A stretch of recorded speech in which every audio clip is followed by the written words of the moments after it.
Racing takes place at Turffontein on Saturday, the 26th of November. It is a Betway Summer Cup day. 10 races on the program and race standside track at Turffontein. Looking forward to the 10 races on the program, with race number 1 commencing at 11:30. There is a buy pot, the likely pool of 400,000 Rand, the place accumulator, likely pool of 700,000 Rand, and the pick six, that's the bet that we all want to catch. That likely pool is 10 million Rand with a carryover of 2 million. So certainly the bet to play into on Saturday would definitely be the pick six. Jackpot 1, leg 1, that starts in race number 5. That likely pool of 650,000 Rand. And then for the main race on the day, Betway Summer Cup Quartet Maxi Pool, 500,000 Rand carryover, likely pool of 2 million Rand. And then there's also a likely pool for that jackpot 2 of 400,000 Rand. I'm joined with Alistair Cohen on the line. Alistair, good to be chatting to you once again. Turffontein on Saturday. And you know all about the Summer Cup. You've been there many a year. And are you looking forward to this meeting? It's always a great meeting. Hi, Raheel. Hi to the entire team and to all the viewers. The Summer Cup's a wonderful meeting. It is Johannesburg's flagship race. It's a race that has an interesting history. Obviously, before was under a different guise, but since the year 2000, the Summer Cup returned in its current shape and form, and Alpicha and Ingleside with the first 2 winners of the Summer Cup in this guise. And there have been a few years where there have been real head-scratching winners. In fact, my biggest ever win came in the Summer Cup when Liege won under Raymond Danielson at 40-1. I preached Liege for about 3 months. He arrived, and there have been 1 or 2 successful stories, but nothing quite on the scale of Liege. So hopefully we can tip another winner in the Summer Cup, but sadly my first choice was not 40-1 this year. Sure, I was hoping you had something up your sleeve there, but let's start off with race number 1, and then we'll work our way to the main race on the program. Now, race number 1, this is the first race for the juveniles this season, and I'm looking forward to seeing what the juveniles have to offer in this new season. 4 racing maiden juvenile plate over 800 meters. 11:30 is the time that you need to get your bets on for this lineup here. And nothing particularly caught my eye when having a look at the pedigrees of these horses here. If anything, I thought maybe horse number 11, I think this was from the Ashley Fortune yard with Ryan Munger aboard, could be one to keep a very close eye on. It's a race where we only have 2 colts and the rest are fillies. But this horse here, 2-year-old daughter of Rafif, the dam was a fair sort, 3-time winner from 14 starts. Didn't win over a sprinting trip, but could just be effective. What's your take on race number 1, Alistair? Have you heard anything on the ground? I've heard nothing on the ground. As we know, fillies are generally more precocious, and with a sex allowance, they can come out and do damage in the first few juvenile races. The few horses that do catch my eye on pedigree, number 2, Zenovi, is a half-brother to Zuav, who got to a rating of 110. Nothing else from the family's really done too much. Number 5, Heirloom, is a full sister to a winner already, rated 82 with Lorenzo Karim. Number 6, Move On Over. She's bred to be very, very precocious indeed. So she's interesting. And as you mentioned, number 11, Troppo Veloce. So it's a bit of a stab in the dark. The best advice is obviously to watch the betting, and thankfully race 1 is not part of the exotics. Yes, absolutely. And the favourite there is Ripple Effect at around 5-2 in the market. But Alistair did mention a couple of horses to keep your eye on in race number 1. Now we're going to move along to race number 2, which does start the buy pot. 1160 meters is the distance for race number 2. 12:05 is the time you need to get those buy pot bets on. And having a look at this lineup, Alistair, the horse by the name of Malak at 28-10. Muziani, Roy Magna teaming up. I think that he's possibly the horse that they all have to beat. Dees was telling me that you were bullish about Faustinova going back-to-back, and he just got the job done. So the form line has been franked. And this horse here ran a very, very nice race on debut, given that Faustinova had the experience underneath the belt. Yeah, well, it doesn't matter how far they win, but as long as they win, you don't get paid any more for 10 lengths or a short head. So Faustinova was a great winner for everyone yesterday. This maiden plate on Summer Cup days, traditionally a form line to follow. A lot of trainers tend to save their maiden for this particular race. As you can see, they're horses that come into this race in form. So Melek does look the right one, the Faustinova run, because Fish Eagle, I thought, ran a lovely race on debut. To be honest, I actually think Fish Eagle will finish a lot closer to Melek this time around, but I see no reason for that form to invert. The two first-timers are interesting. Let's start with number 13, Celtic Rumours, drawn on what is perceived to be the right side of the track. If there is any rain, that will be the right side of the track. She went through the Sean Tarry dispersal sale a couple of months ago, and Sean was obviously determined to keep her, so maybe that speaks volumes. And number 14, Civil Princess. I've heard a few whispers about number 14, Civil Princess, but she's drawn on the wrong side of the track, and if it rains, that's even more of a disadvantage. So just watch the betting on those two first-timers. But as far as form is concerned, number 7, Melek, is the right one. I think number 4, Fish Eagle, will finish a lot closer. I think number 2, Insightful, will earn at worst. And then, like mentioned, just watch the betting with those two first-timers before playing your bar pots. Bar-pot-wise, would you be happy to go with numbers 4, Fish Eagle, and number 7, Melak, just hoping that the rain doesn't come? Yes, and I will throw in number 14, Civil Princess, just because the talk on the ground is pretty positive. But if it rains, then Civil Princess comes out. Perfect stuff. Horse number 7, Malak, certainly the one that all have to beat, with the Frosty Nova coming through to frank that form. Now we're going to move along to race number 3 on the program, 1400 meters the distance. And this race here is the start of the place accumulator. It is a Pinnacle Stakes. 12:40 is the time you need to get those PA bets on. And just going to have a look at the betting in this lineup here, where it does seem to be a competitive race, Alistair. I think a number of horses are in with chances. And in terms of the place accumulators, I think if you aren't in the camp of horse number 10, Bon Vivant, then you got to include a couple of horses. She's going to be a banker for me in the first leg of the PA. 22-10 in the market. She's in some good form at the moment. 53 kgs on the back. She's the best weighted horse in the race here. And if we just go to that penultimate run where she met the boys over 1200, I thought it was a cracking run despite receiving 9.5 kgs from Boyhika. Litigation has come through to win from that form line, and then she got the job last time out. Is she the horse to beat in your opinion? She's undoubtedly the horse to beat, but I've gotten 3 horses in my place accumulator, 2, 6 and 10. Number 10, Bon Vivant, is my first Alistair, choice. just quickly, before we continue, let's have a look at Bon Vivant when she got the job done last time out, beaten Midnight Gen, and then we'll come back to the race number 3 and give our analysis. Extreme outside comes to follow me. Bon Vivant is now racing in behind that. Under Your Spell on the stand side, 150 to go, and Bon Vivant in the middle. Bon Vivant now from Under Your Spell. Running on 2 is Midnight Gem, but it's Bon Vivant in front. Bon Vivant holds on. Bon Vivant has won it. Midnight Gem, Under Your Spell, Marigold Hotel behind those. So back to Alistair. She won a nice race last time out, and let's see how she does go. She is the favourite at 22-10. Yeah, she was the best weighted horse on that occasion. She let nobody down. Johan Janse van Vuren has done a great job with her, just keeping her under the radar. I mean, rated 106 with the record that she's got. Wouldn't surprise me if she aimed for a race like the Empress Club. She obviously ran the South African Fillies Guineas last season, and she wasn't disgraced behind Under Your Spell, although maybe a mile does stretch her a little bit. But all said and done, she's the best weighted horse on the race. I expect her to be the one to beat.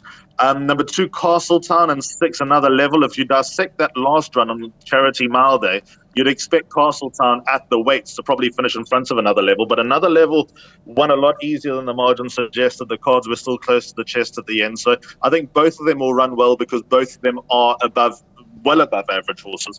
But all in all, number 10, Bon Vivant's probably found the right race, and I'm actually hoping to at least double up in the first leg of the place accumulator, because I think the PA is going to pay well.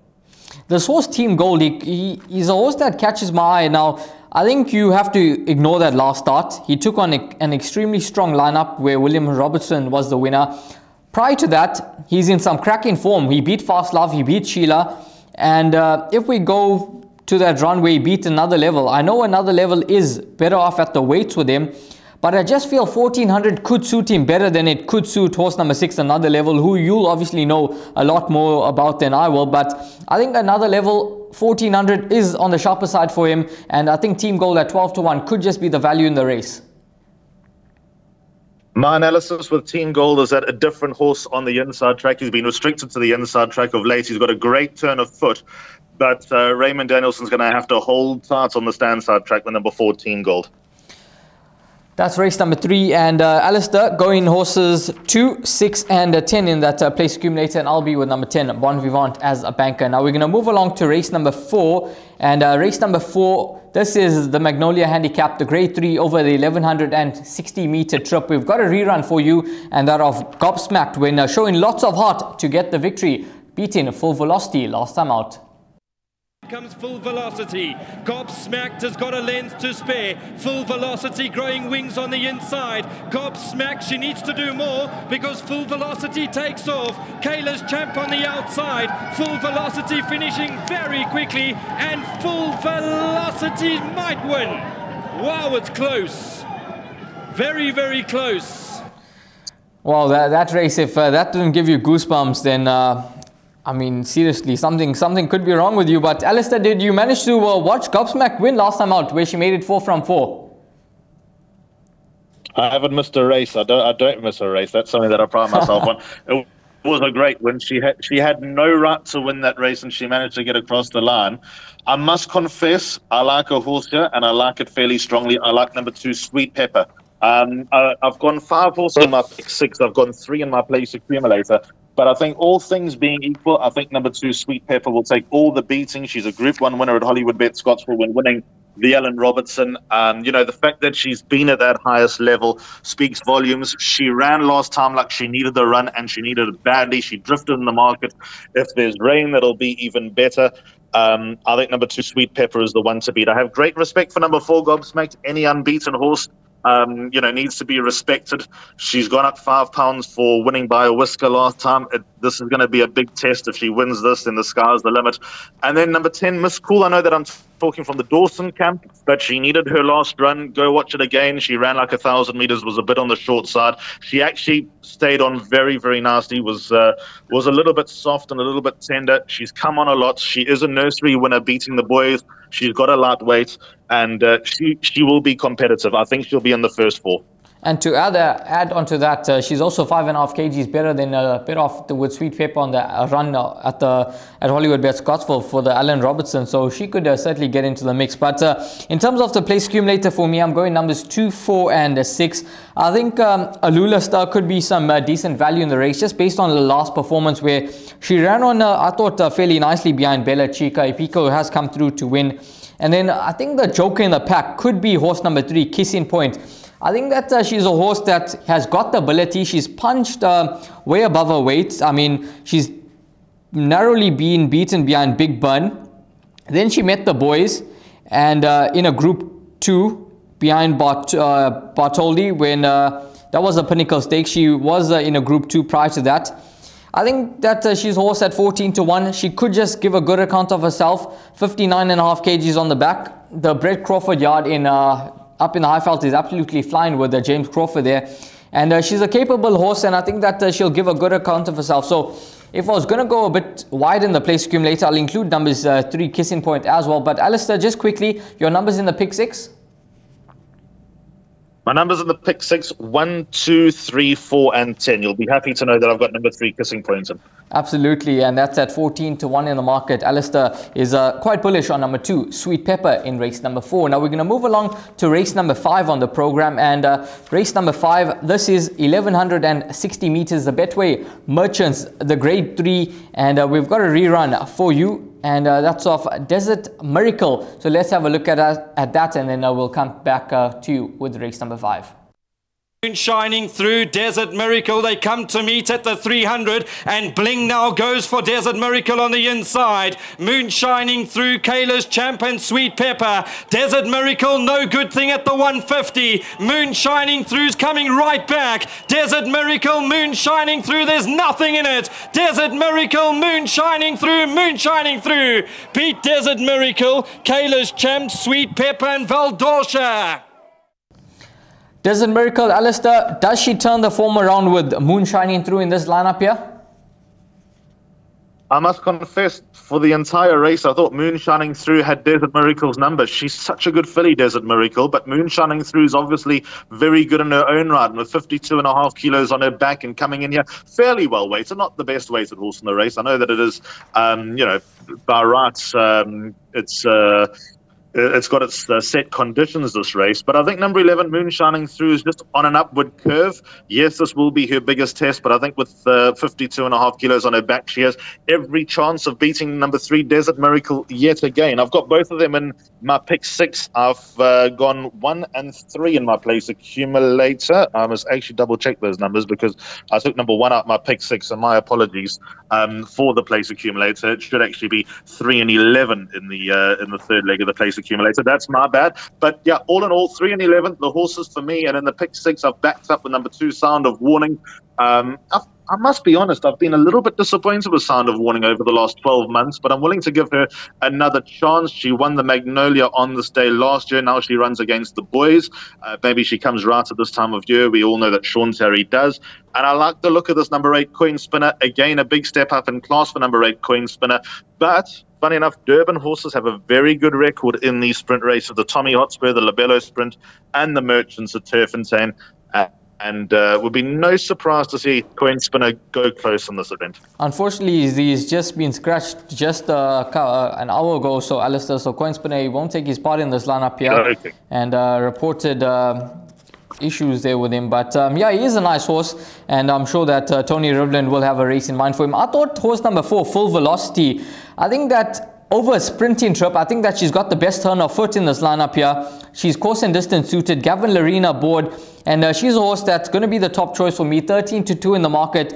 I thought that last start behind Gobsmacked, we saw that rerun where Gobsmacked just beat her, having to give her 7.5 kgs, which wasn't easy. She would have needed that start as well. Second run after a rest, she's going to strip a much fitter individual, and I think Full Velocity could go well here at around 13-2. So for my numbers for the PA, numbers 4, 10, now I got you, and number 11, Moon Shining Through. And we'll see how horse number 3, Desert Miracle, does go along with number 11, Moon Shining Through. Looks to be a very nice horse, 4-time winner from 5 starts. And that's race number 5, the Betway Merchants, the grade 3 over 1160 meters. Now we're going to move along to race number 6, and this is the Johnson Workwear Dingans, grade 2, 1600 meters. And before we go any further, let's have a look at Shoemaker Win. Terribly unlucky last time out in the Graham Beck Stakes behind Anfield's Rocket. Alley, Anfield Rocket's behind that. Union Square is back along the inside. Anfield Rocket, I'll go Alley. Raffles over towards the outside inside. The final 150. Raffles on the stand side of the track now. I'll go Alley is also getting going, and Royal Victory's coming out of the pack as well. But Anfield Rocket, they've spoken highly. Here comes Shoemaker, but Anfield Rocket holds on. Anfield Rocket beats Shoemaker. Then Royal Victory behind those, and they were followed by Alistair, Shoemaker, are you going to bank him in the pick 6, place accumulators, buy pots, jackpots? What's your player? Banker in the bar pot, banker in the place accumulator, but I've backed him up in the pick 6 with a stable companion, number 7, Union Square. I think everyone looks at number 9, Shoemaker, who was absolutely unlucky. He could have, maybe should have won the Graham Beck, but he didn't. He'll strip a fitter horse. But also, go watch that rerun again. Have a look at number 7, Union Square. I thought he was equally as eye-catching. And, you know, Shoemaker's not drawn widest, but he's still got an awkward draw. Union Square's swing at the draws was notable. I think Mark de Kock will win it. I think Shoemaker is my first choice, but number 7, Union Square, is a very, very nice horse, and he's in my pick 6 as well. When you said stable companion, I thought you were going to mention number 5, East Coast. I had my hopes up there, because East Coast is a horse that I actually like in the lineup. He's a 3-year-old son of the United States. I know that he's got a bit to find with Argo Alley if we go to that 3rd run in his career, where Argo Alley absolutely thumped him, winning by 5 lengths. But East Coast, he could have needed that run on that occasion. He returned from a rest. He's in some good form, 3rd run after a rest. And last time out, he took his place in the Victory Moon, where he was far from disgraced. And he got the better of Sparkling Water in that lineup, although receiving weight. And I think that he could be a nice horse. No issues with the trip for him. He's drawn in gate number 3. And I think that this horse, East Coast, is going to go very well. I'm in agreement with you that Mike de Kock will win the race. And I think that he holds a very, very strong hand here with the East Coast, Union Square, and Shoemaker. And place accumulator wise, 5 and 9 for me. And Alistair mentioned number 7, Union Square, is his cover in that pick 6. Apart from the Mike de Kock runners, Alistair, is there any other horse that catches your eye at a bigger price, perhaps for trifectas and quartets? Just with regard to number 5, East Coast, very, very good horse. He's got Derby written all over him. I think he'll be doing his best work late and will be running at a racetrack at the end. So that's why I've left him out. The horse at a big price that I'm going to give one, or not maybe one last chance is a bit harsh, but I'm going to give a chance to bounce back is number 2, Prophet. I don't expect him to turn it around, but on his day, he's a good horse, but I know that he frustrates the hell out of Cornet Spieth and the rest of the team because he can't get out of his own way at work in the morning, but yet he brings it at the racetrack. I think he just had a bad day last time. I don't think he'll run last this time, and I think he's got a quartet chance. Well, to add to Prophet's task, he's got a better draw as well, so that will certainly help his chances. And at 16-1, he's one to keep a very close eye on in the Grade 2. Johnson Workwear Dingown's over 1,600 meters. Now we're going to move along to race number 7, which is the feature on the afternoon. Well, I say feature, but we do have plenty of feature races. The main event, the Betway Summer Cup, the Grade 1, 2,000 meters, and this is a cracking contest. And let's have a look at a rerun of Sparkling Water. Bingwa as they come to the final 250, got away. Forever Mine is racing behind that. MK's Pride is further back in the field. Then Red Saxon behind that, but Bingwa has shot well clear, and Bingwa is clear by 4 lengths into the closing stages. And today is Bingwa's day. Bingwa has won it. Porto Manzano, safe passage in Red Saxon. It's actually the rerun of Puerto Manzano. My apologies there. I thought we had Sparkling Water, but Puerto Manzano winner finishing second behind Bingwa, and that was in the charity mile. And Alistair, you in the camp of number 4, Sparkling Water, the Hollywoodbets Durban July winner. And just having a look at the field, I went with numbers 5, Safe Passage, and number 6, Puerto Manzano in my place accumulator. But after looking at the race in more depth, and I just feel that I have to agree with you, everything seems to point to number 4, Sparkling Water. Samanga Kumalo aboard, 59 kgs on the back, and I think that she's going to go well. Last time out, she was last year rather in the Summer Cup, she had a terrible draw to contend with, 19 draw, and she was only beaten 4.5 lengths. She's come good. She's a Group 1 winner, and I have to agree with you. I think that she's a horse to beat. Yeah, last year's Summer Cup was an absolute mess for Sparkling Water from that draw. I can almost guarantee that she won't be ridden the same way. She had to be ridden the way she was like that last year, because from the draw, take your medicine if you're not going to commit and drop out to the back of the field, and she actually stayed on quite nasty. I think now Mark de Kock, Samanga Kumalo have worked out the best way for her, and you know where she's drawn and the expected pace, that is a bit of a query, but the expected pace I think might just suit number 4, Sparkling Water. With that said, let me just get a little bit of news out the way, that I've been having a look at the history of the Summer Cup, and this race is not always won by the best horse in the race. In the last decade, in 2012 was won by Wagner. That was Samanga Kumalo's Group 1 for Joey Soma. 2013 was Yorker, fair enough, best horse in the race. 2014, Louis the King, fair enough, best horse in the race. Second was Kalua Castle. 2015 and 16 won by Master Sabina. You could say that he was not a surprise winner. 2017 Liege, even though I backed him, I'm happy to, I'm willing to confess, not the best horse in the race because he won off a rating of 99. 2018 was won by Tilbury Fort. Again, Sean Terry placed him perfectly getting into the race. 2019 was won by Zilzal, which was, I think, the 4th choice of Sean Terry in that year. 2020 Summer Pudding, best horse in the race. Last year, Flying Carpet, well weighted, cleverly placed again. So you probably got to look for these anomalies in the Summer Cup, and I've been trying to look, and there are a couple of horses that stare me in the face from that kind of perspective. So Sparkling Water, the horse to beat, absolutely yes. She's the best horse in the race. But when you look at potentially well-placed and best-weighted horses in the race, the 2 that catch my eye are 7 Nebraska and 10 Second Base. So they I can't believe Second Base is at 66-1. I mean, I think that he's a proper place bet. Absolutely, absolute wrong price. I think he's been cleverly placed by Johan Janse van Vuuren. The draw's an issue. The pace has to be on for him. I joked around with the connection to Second Base, saying I'm changing his name to Second Place when he kept running second last season in all the big races. But this might just be the type of place where he comes back to life and runs and shows what everyone expects him to, or expected him to perhaps achieve. So they, for me, are the 2 best placed horses in the race from a handicapping perspective.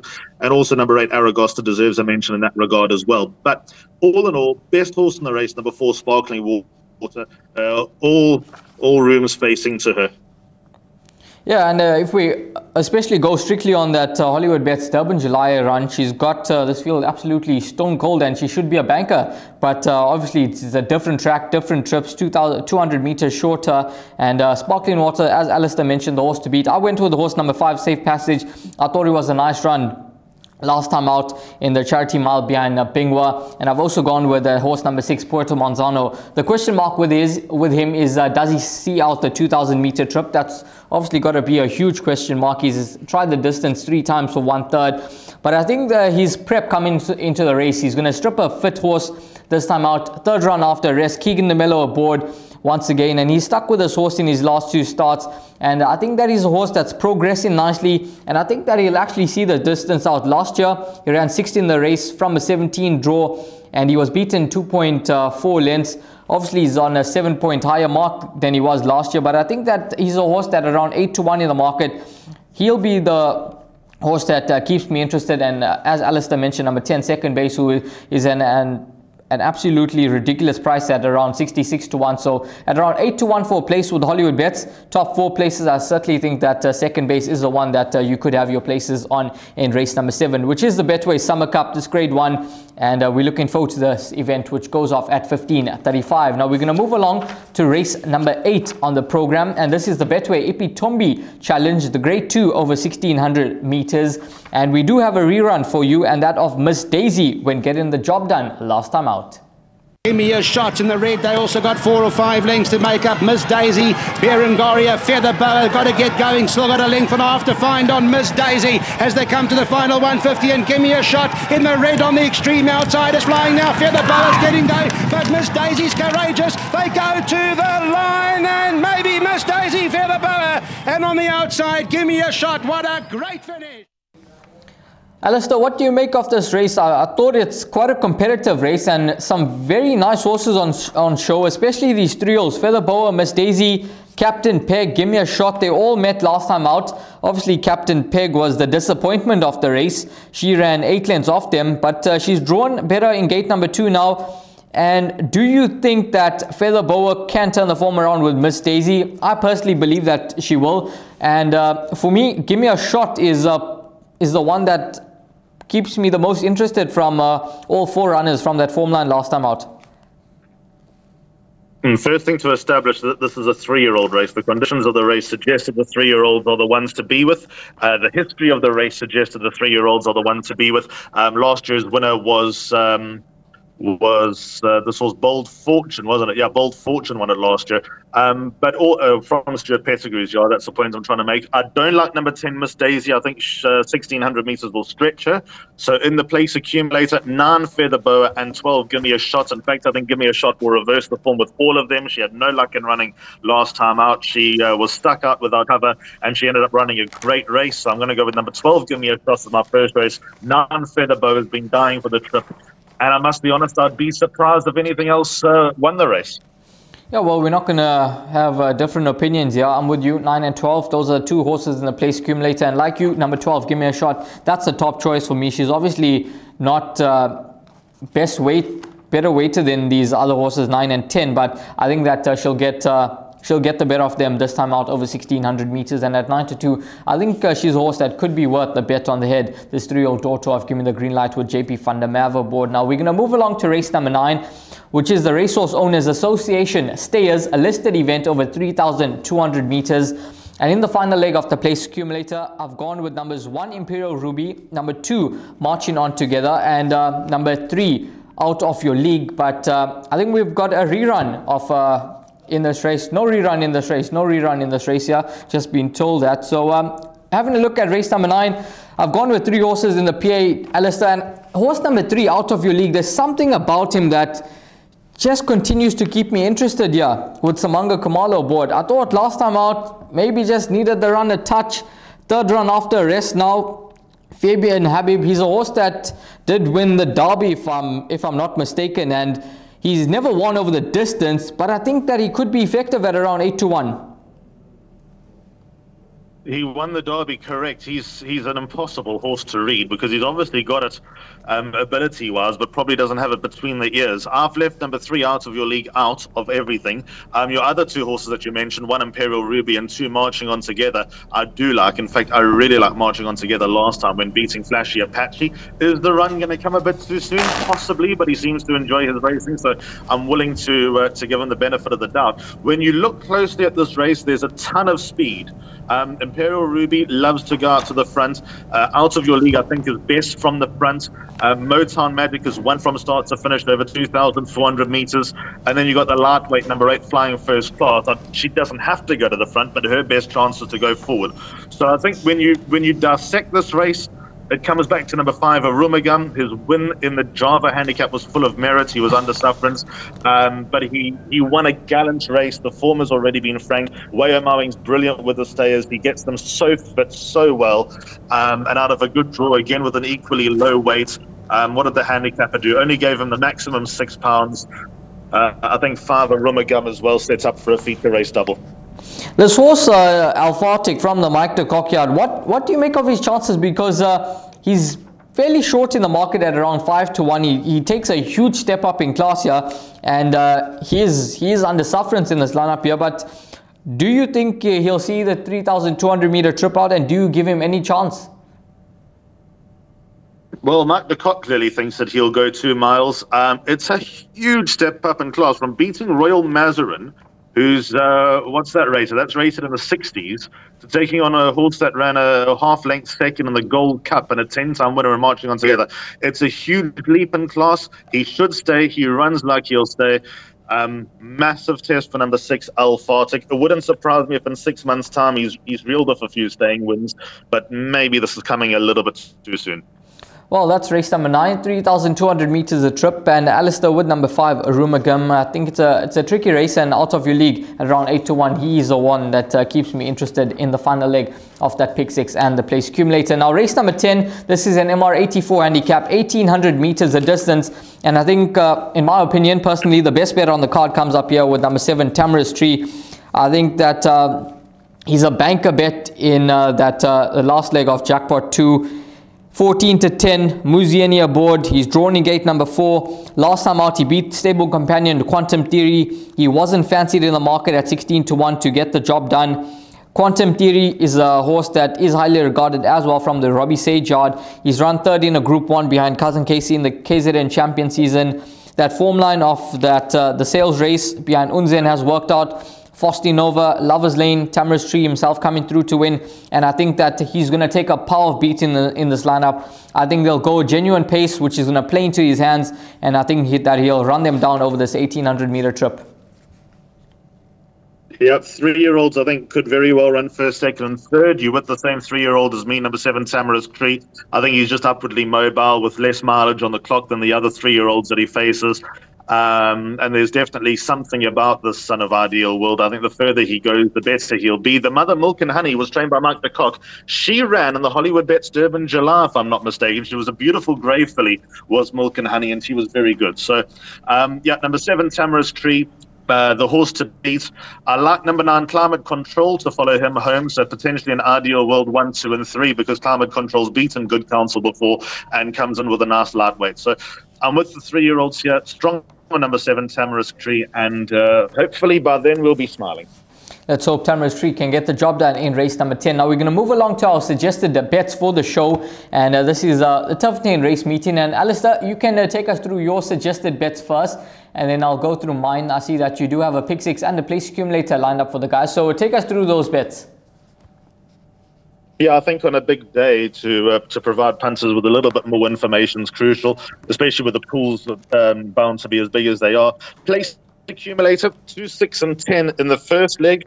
Second leg 2, 4 and 10. Third leg, my apologies, I've sent through the wrong number. It should be 3 and 11, not 1 and 3. So sorry about that. 3 and 11 in the third leg. By Bank and 9, who was Shoemaker. By 4, 7 and 10, I'm expecting Sparkling Water to win, but I'm hoping that either Nebraska or second base can run into the first 3 and give a boost and hopefully drop a few fancied horses. by 9 and 12 in the Ipitombi with the 3-year-olds, and then 2 and 5 in the last leg at 216 Rand. I'm spending a bit more in the pick 6. I'm happy to take a percentage, but I think with the liquidity in the pool, it's well worth everyone's while. I don't mind stretching out the budget a little bit in the pick 6. So 1, 2, 3, 4, and 10. 2, 3, 8, and 11 in the second leg, which of course is the Betway Merchants. 7 and 9, it's great to have Johnson Workway on board, spreading their wing from KZN and Cape Town now into Johannesburg. And then the Betway Summer Cup, I've rolled the dice with a lot of horses. 4, which is Sparkling Water. 5, which is Safe Passage. 6, Puerto Manzana. 7, Nebraska. 8, Aragosta, 9, Red Saxon has to go in, 10, Second Base, 17, Litigation, and 19, Razor Hallelujah, just because I feel like I need to. But 3, 5, 9, and 12, stretched a little bit in the pick 6, and then the final leg, 1, 2, 5, and 8. Thanks for that. That's 2 exotic perms, place accumulator, and a pick 6 that you can go with from Alistair Cohen. Now I've just got a place accumulator. Banker first leg number 10 by 2, 4, 6, by 4, 10, 11, by 5 and 9, by 5 and 6, by 9 and 12, by 1, 2, 3 in the final leg, and that will cost you 216 Rand. Alistair, thank you very much for joining us for the show today. I'm looking forward to this meeting, and hopefully we've guided the guys in the right direction. Hopefully we can make a bit of cash, especially if Second Base manages to come through and run an absolute cracker in the Summer Cup. We're looking forward to that, around 66 to 1 in the market. And all the best with your call tonight over at Maidan. Yeah, thank you so much, Rahil. Yeah, I'll be very happy with second place for Second Base, but to all punters and all role players and all connections with horses running at Turffontein tomorrow, wish you all the best. It's a great day out, and I hope that all your dreams come true. Absolutely. Great stuff, Alistair. Thank you for being with us once again. And that's a wrap for the Gallop TV Selection Show, racing at Turffontein Standside Track, Saturday, 26th November.